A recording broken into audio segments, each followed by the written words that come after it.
Hello friends, welcome you all. Today we are going to discuss a vibrant and most commonly used economic concept which is known as gross domestic product or GDP. ଚାଲନ୍ତୁ ଜାଣିବା GDP କ'ଣ? GDP is the market value of all final goods and services produced within a domestic territory in a given period of time. GDP କହିଲେ ଏକ ନିର୍ଦ୍ଦିଷ୍ଟ ସମୟ ମଧ୍ୟରେ ଯେକୌଣସି ରାଷ୍ଟ୍ରର ଉତ୍ପାଦିତ ହେଉଥିବା ସମସ୍ତ ଅନ୍ତିମ ଦ୍ରବ୍ୟ ଓ ସେବାର ସମଷ୍ଟିକୁ ଆମେ GDP କହିଥାଉ। ଏ GDPକୁ ଜାଣିବା ପାଇଁ ହେଲେ ଆମେ ଏ GDPର ଡେଫିନେସନକୁ ଚାରୋଟି ଜିନିଷ ଜାଣିବା ପାଇଁ ପଡ଼ିବ। Market value, final goods and services, domestic territory କ'ଣ ଏବଂ in a given period of time କ'ଣ। ବର୍ତ୍ତମାନ ଜାଣିବା ମାର୍କେଟ ଭ୍ୟାଲୁ କ'ଣ। ମାର୍କେଟ ଭ୍ୟାଲୁ ହେଉଛି ଯେକୌଣସି ଉତ୍ପାଦିତ ଦ୍ରବ୍ୟ ଓ ସେବାର ମୂଲ୍ୟକୁ ବଜାରର ଦରରେ ଯଦି ଆମେ ଗୁଣନ କରୁ ତାହେଲେ ଆମେ ପାଇବା market value. Market value price ମାଧ୍ୟମରେ ମେଜର କରାଯାଇଥାଏ। ବିଭିନ୍ନ କଣ୍ଟ୍ରିରେ ବିଭିନ୍ନ କରେନ୍ସି ଥାଏ, ଯେପରି ଭାରତର ଇଣ୍ଡିଆନ ରୁପିରେ, ଆମେରିକାର US ଡଲାରରେ, UKର ପାଉଣ୍ଡ ଷ୍ଟର୍ଲିଂରେ ଏବଂ ଅନ୍ୟ ଦେଶମାନଙ୍କର ଅନ୍ୟ ଯେକୌଣସି ମୁଦ୍ରାରେ ଏହା ମେଜର କରାଯାଇଥାଏ। ଏବଂ ଏ ମାର୍କେଟ ଭ୍ୟାଲୁ ମାଧ୍ୟମରେ ଆମେ କହିପାରିବା GDPରେ କେଉଁ ଦ୍ରବ୍ୟର ସେୟାର କେତେ ଅଛି, କାରଣ ଆମେ ବିଭିନ୍ନ ପ୍ରକାର ଦ୍ରବ୍ୟ ବା ସେବା ଉତ୍ପାଦନ ହେଇଥାଏ ଏବଂ ପ୍ରତିଟି ଦ୍ରବ୍ୟ ବା ସେବାର ମୂଲ୍ୟ ଥାଏ। ତାହା ମାଧ୍ୟମରେ ଆମେ କହିପାରିବା GDPକୁ କେଉଁ ପଦାର୍ଥ ବା କେଉଁ ଦ୍ରବ୍ୟ ବା କେଉଁ ସେବା ଅଧିକ ଅନୁଦାନ କରିଥାଏ। ଆମେ ଚାଲନ୍ତୁ ଜାଣିବା ବର୍ତ୍ତମାନ ମାର୍କେଟ ଭ୍ୟାଲୁ କିପରି ଭାବେ ଦ୍ରବ୍ୟର ପାଇବା। ଏକ୍ସାମ୍ପଲ, ଯଦି ଆମେ ଅରେଞ୍ଜ 1 କେଜି ମାର୍କେଟରେ ବିକ୍ରି ହେଉଛି ଯାହାର ପ୍ରାଇସ୍ ହେଉଛି 50 ରୁପିସ୍, ସେହିଭଳି ଆପେଲ ଯଦି 1 କେଜି ବିକ୍ରି ହେଉଛି ଯାହାର ପ୍ରାଇସ୍ ହେଉଛି 100 rupees. If you want to get the market value of orange, ତାହେଲେ ଆମେ ଅରେଞ୍ଜର କ୍ୱାଣ୍ଟିଟି ସହିତ ଅରେଞ୍ଜର ପ୍ରାଇସ୍କୁ ଯଦି ଆମେ ମଲ୍ଟିପ୍ଲାଏ କରିବା ତାହେଲେ ଆମେ ପାଇପାରିବା ତା'ର ମାର୍କେଟ ଭ୍ୟାଲୁ। ସେହିଭଳି ଯେତେ ସାରା ଦ୍ରବ୍ୟ ବା ସେବା ତିଆରି ହେଉଛି, ଏସବୁ ଦ୍ରବ୍ୟ ବା ସେବାର ପ୍ରାଇସ୍ରେ ଯଦି ଆମେ ତାକୁ ମଲ୍ଟିପ୍ଲାଏ କରିବା, ଯଦି ସମ୍ପୂର୍ଣ୍ଣ ସମସ୍ତଙ୍କୁ ମିଶାଇବା, ତାହେଲେ ଆମେ ଟୋଟାଲ ମାର୍କେଟ ଭ୍ୟାଲୁ ପାଇପାରିବା। ବର୍ତ୍ତମାନ ଦେଖିବା ଦ୍ୱିତୀୟ concept final goods and services କ'ଣ। ଆମେ ଫାଇନାଲ ଗୁଡ୍ସ ଆଣ୍ଡ ସର୍ଭିସେସ୍ ଜାଣିବା ପାଇଁ ହେଲେ ଆମେ ପ୍ରଥମେ ଜାଣିବା ଗୁଡ୍ସ ଆଉ ସର୍ଭିସେସ୍ କ'ଣ। Goods R the things which is tangible and we can see the things and also we pay price for it. Similarly, services are the things which we cannot see but we can feel and also we pay price for it. जो द्रव्य आम कहुचे, द्रव्य को आम देखिपारे एवं आपको मध्य छुई पारुचे एवं आमको किसी पैसा देवाई पड़ी थाए, किंतु सर्विसेस रे आम जिनस को देखिपारू ना, आम केवल फिल करूँ गोटे आमको सेवाटे मिली थाए।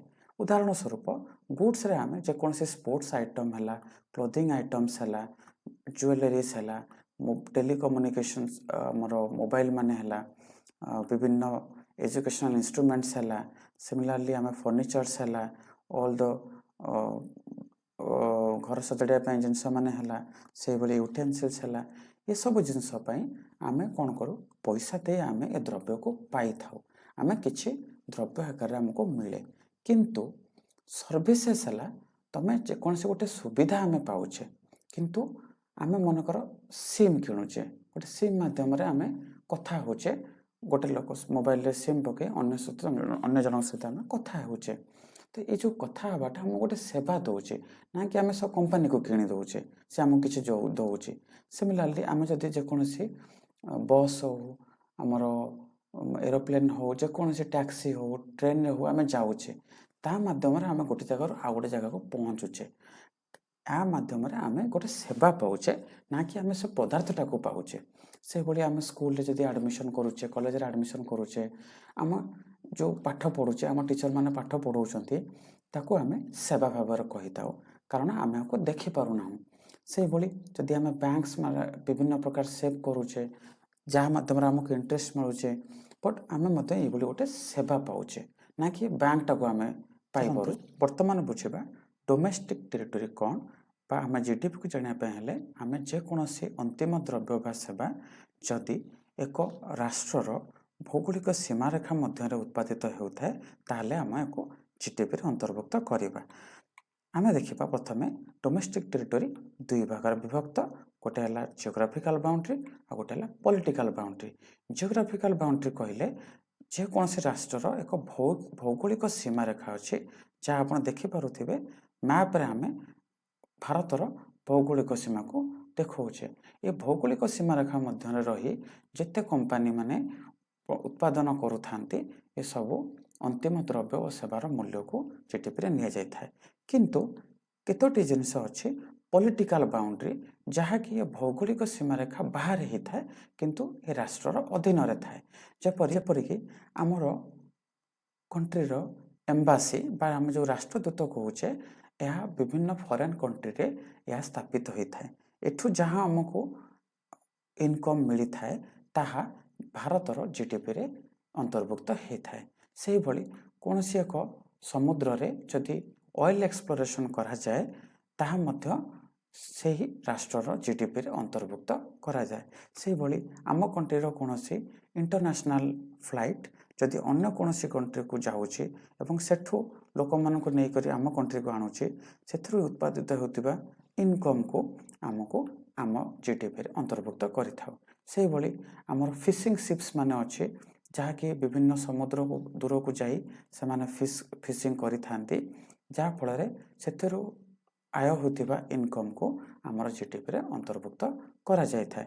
ଏହା ହେଉଛି ସବୁ ପଲିଟିକାଲ ବାଉଣ୍ଡ୍ରି। ଜାଣିବା ଜିଡିପିକୁ ବୁଝିବା ପାଇଁ ହେଲେ ଆଉ ଏକ କନସେପ୍ଟ, ଯାହାକି ଉତ୍ପାଦିତ ହେଉଥିବା ସମସ୍ତ ଦ୍ରବ୍ୟ ବା ସେବା ଏକ ପର୍ଟିକୁଲାର ଟାଇମ୍ ପିରିୟଡ଼ରେ ରହିବା ଆବଶ୍ୟକ ଅଛି, ଯାହାକି ଏହା ଜିଡିପି କାଲକୁଲେସନରେ ଆନୁଆଲି ହେଇଥାଏ ଏବଂ କ୍ୱାର୍ଟରଲି କାଲକୁଲେସନ୍ କରାଯାଇଥାଏ।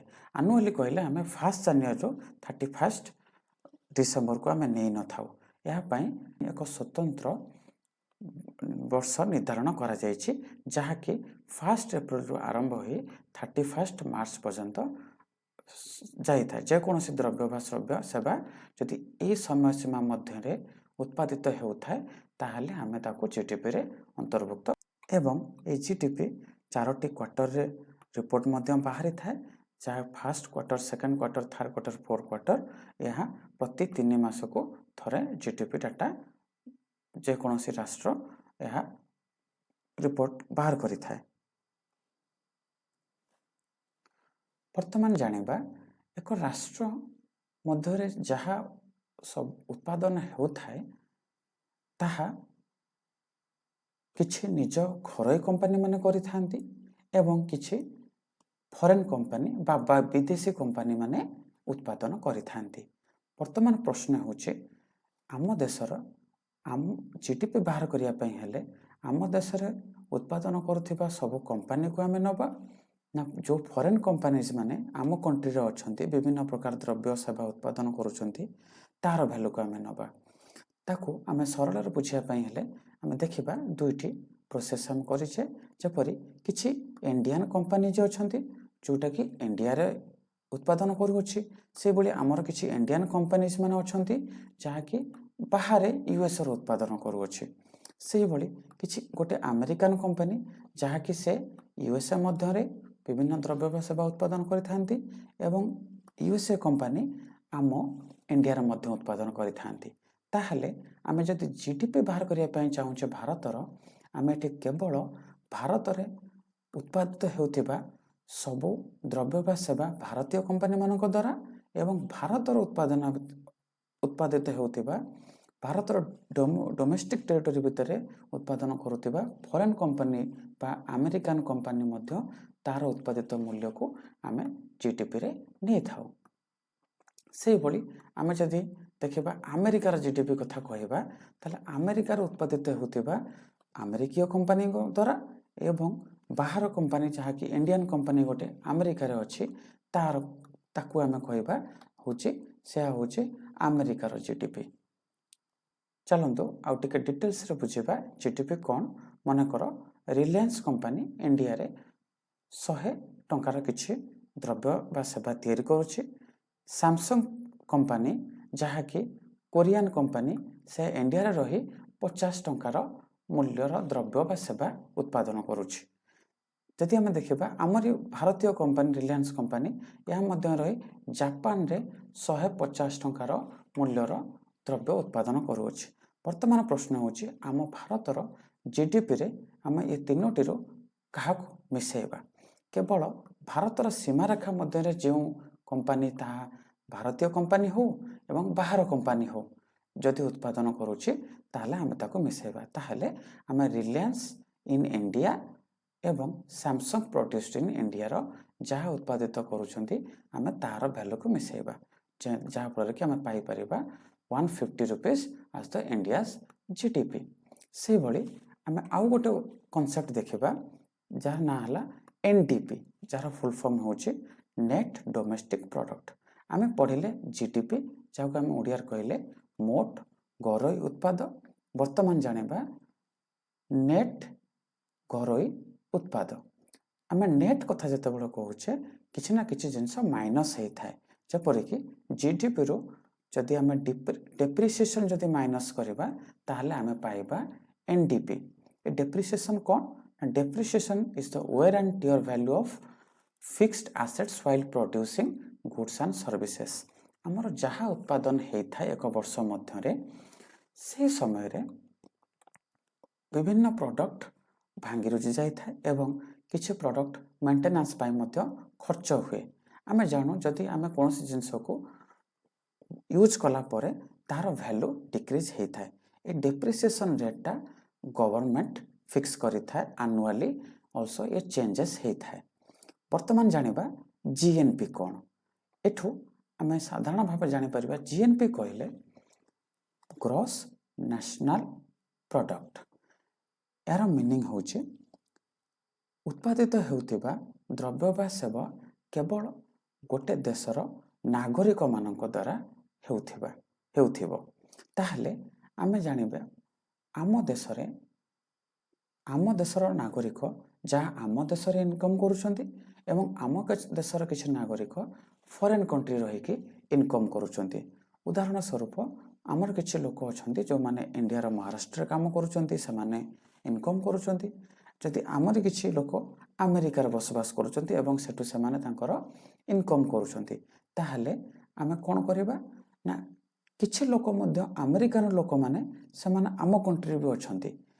वर्तमान जीएनपी पाइबा पई हेले आमको आम कंट्री उत्पादित होतिबा आम देशर नागरिक इनकम बाहर देश रे जो माने अछंती आम देशर नागरिक सेमानक इनकम को मिसेबा एवं सेथिरु माइनस करिबा फॉरेनर मानकर जो माने आम देशर उत्पादन करुछंती ताको बुझिया पई हेले आमे देखिबा GNP to get GNP it is the addition of GDP and net factor income from abroad. Net factor income from abroad कौन ना earning by Indian citizen from abroad, earning by foreigners in India. आम देशर नागरिक जहाँ foreign रही income करुचंती सेथुरु minus करिबा बाहर देशर लोक माने जहाँ आम देश इनकम करुचंती माइनस कला पर आमे पाई परिबा net factor income from abroad.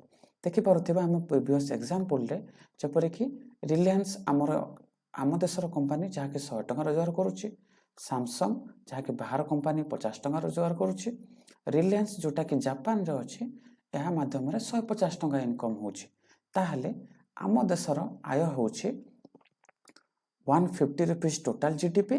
से भली जहाँ कि रिलायंस जापान रे उत्पादन करुच्ची जोटा कि आम देशर पैसा आसुची आम देश को सेतपई यह मिसिबो एवं एथरो माइनस हेबो कोरियन कंपनी जहाँ कि सैमसंग से भारत रे रही करी से माने जहाँ इनकम करुछंती ताको माइनस करा जीवो। So in total 250 will be the GNP. So GDP and GNP differs. से भली जीएनपी रो जदि आमे नेट आकार बाहर करिबा ताको आमे कहबा net national product NNP stands for net national product, ଯାହାକୁ ପାଇବା ପାଇଁ ହେଲେ ଆମେ total value of GDP ରୁ ଆମେ depreciation ମାଇନସ୍ କରିବା। ବର୍ତ୍ତମାନ ସହଜ ଏକ ଟେକ୍ନିକରେ ଆମେ ମନେ ରଖିବା କିପରି ଭାବେ ଆମେ GDP ରୁ NNP ପାଇପାରିବା।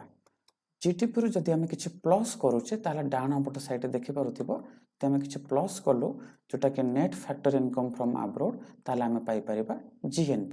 ଆମେ ଯଦି GDPରେ ମାଇନସ୍ କରୁଛେ ଡେପ୍ରିସିଏସନ୍ ତାହେଲେ ଆମେ ପାଇବା NDP। ସେଭଳି GNPରୁ ଯଦି ଆମେ କିଛି ମାଇନସ୍ କରୁଛେ ତାହେଲେ ପାଇପାରିବା NNP। ସବୁବେଳେ ପାଇଁ ମନେ ରଖିଥିବ ଗ୍ରସ୍ରୁ କିଛି ଜିନିଷ ଆମକୁ ମାଇନସ୍ କଲେ ଆମକୁ ନେଟ୍ ମିଳେ। ଏଠି GNP ହଉ ବା GDP ହଉ ଯେତେବେଳେ ନେଟ୍ରେ ଆସୁଛି ତାହେଲେ ଆମେ କେବଳ ଡେପ୍ରିସିଏସନ୍କୁ ହିଁ ମାଇନସ୍ କରିଥାଉ। GDP କାଲକୁଲେସନ୍ କରିବା ପାଇଁ କ'ଣ ଏଥିରେ ମିଶିଥାଏ ଏବଂ GDP କାଲକୁଲେସନ୍ କରିବା ପାଇଁ କେଉଁ ଦ୍ରବ୍ୟ ବା ସେବା ଅନ୍ତର୍ଭୁକ୍ତ ହୋଇନଥାଏ। ପ୍ରଥମେ ଜାଣିବା GDP ଫାଇନାଲ୍ ଗୁଡ୍ସ ଆଣ୍ଡ ସର୍ଭିସେସକୁ ନେଇଥାଏ।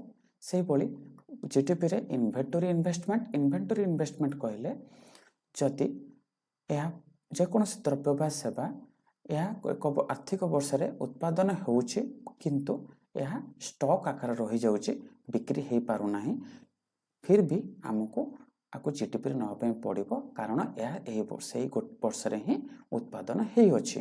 ସେହିଭଳି ରେଣ୍ଟାଲ ହାଉସିଂ ଯଦି ଆମେ ଗୋଟେ ଘର ଭଡ଼ା ନେଇ ଗୋଟେ ଲୋକ ରହୁଛନ୍ତି ସେଥିରୁ ପାଉଥିବା ଇନକମ୍କୁ ମଧ୍ୟ GDPରେ ଅନ୍ତର୍ଭୁକ୍ତ କରାଯାଇଥାଏ।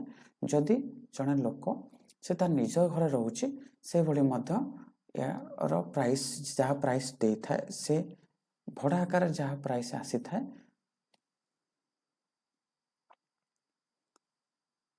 Rental housing and owner occupied ହାଉସିଂର ପ୍ରାଇସ୍କୁ ମଧ୍ୟ GDPରେ ଇନକ୍ଲୁଡ୍ କରାଯାଇଥାଏ।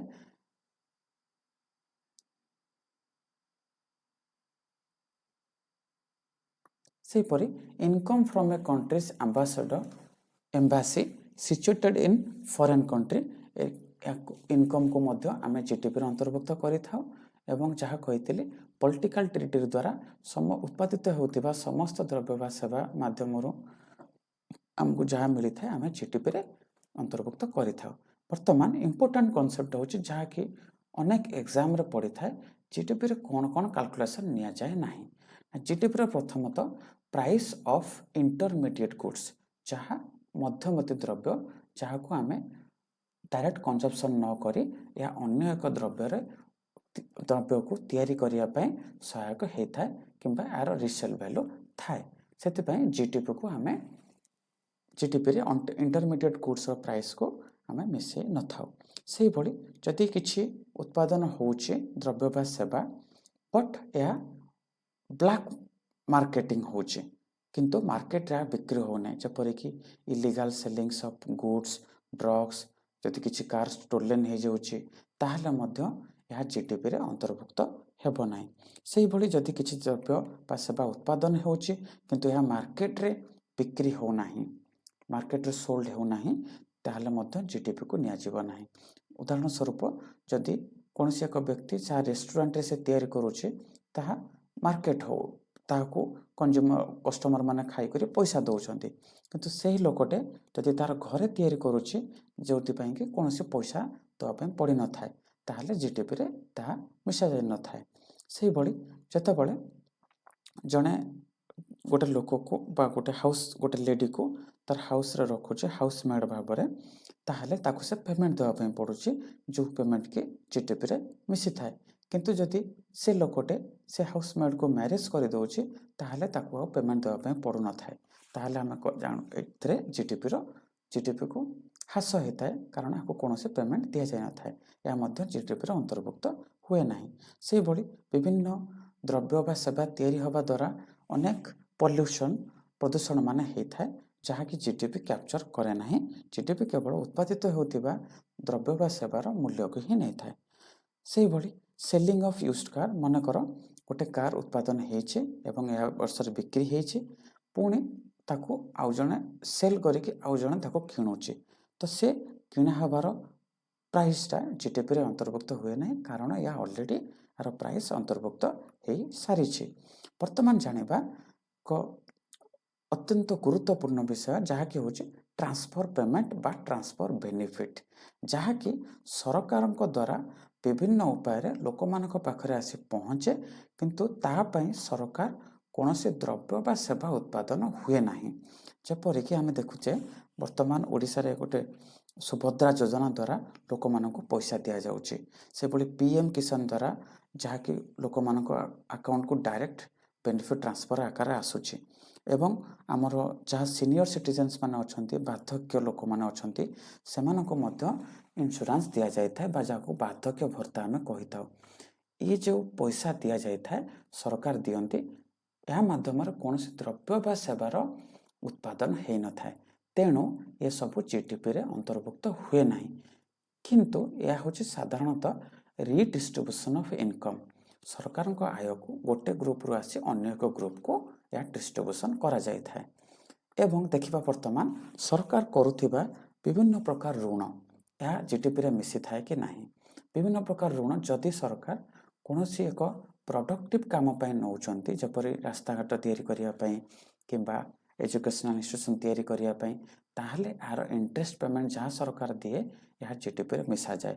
କିନ୍ତୁ ଯଦି ଅନପ୍ରଡକ୍ଟିଭ ଖର୍ଚ୍ଚ ହେଉଛି, ସରକାର ଋଣ କରୁଛି କେବଳ ଲୋକମାନଙ୍କୁ ସୋସିଆଲ ସିକ୍ୟୁରିଟି ବେନିଫିଟ୍ସ ଦେବା ଲାଗି ବା ଟ୍ରାନ୍ସଫର ପେମେଣ୍ଟ ଦେବା ଲାଗି, ତାହେଲେ GDPରେ ଅନ୍ତର୍ଭୁକ୍ତ ହୋଇନଥାଏ। GDP, GNP, NDP, NNPକୁ ଆମେ ମାର୍କେଟ ପ୍ରାଇସ୍ ଏବଂ ଫ୍ୟାକ୍ଟର କଷ୍ଟରେ ମେଜର କରାଯାଏ।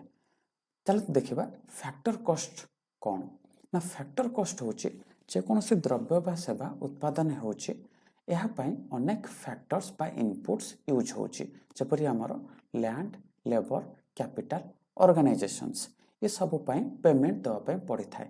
ଏସବୁର ପେମେଣ୍ଟ ଦେଲା ପରେ ଯେକୌଣସି ଦ୍ରବ୍ୟ ବା ସେବାର ପ୍ରାଇସ୍ ନିର୍ଦ୍ଧାରଣ ହୋଇଥାଏ।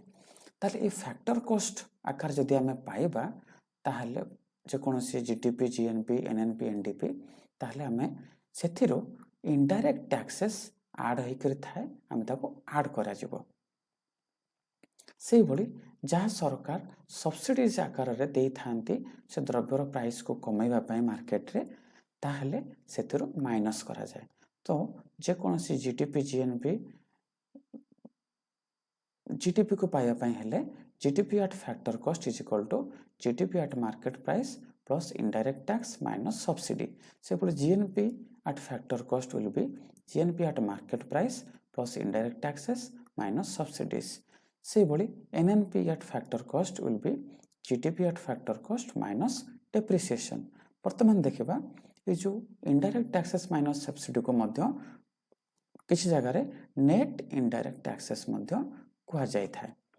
ବର୍ତ୍ତମାନ ଦେଖିବା ଏ ଯେଉଁ NNP at factor cost is commonly used as national income. GDPକୁ ଗୋଟେ pure and broader form of GDP is the NNP at factor cost, ଯେଉଁଥିରେ କି depreciation, net factor income from abroad, indirect taxes, subsidy ସବୁ କିଛି ଥାଏ। ସେଥିପାଇଁ NNP at factor costକୁ କୁହାଯାଏ national income. ଭାରତର GDP ଏବଂ ସେହି ଅନୁସାରେ ଭାରତର ୱାର୍ଲଡରେ ର୍ୟାଙ୍କିଂ କ'ଣ ଅଛି ଆମେ ଦେଖିବା। ବର୍ତ୍ତମାନ ଭାରତର GDP ପାଖାପାଖି $3.95 ଟ୍ରିଲିୟନ।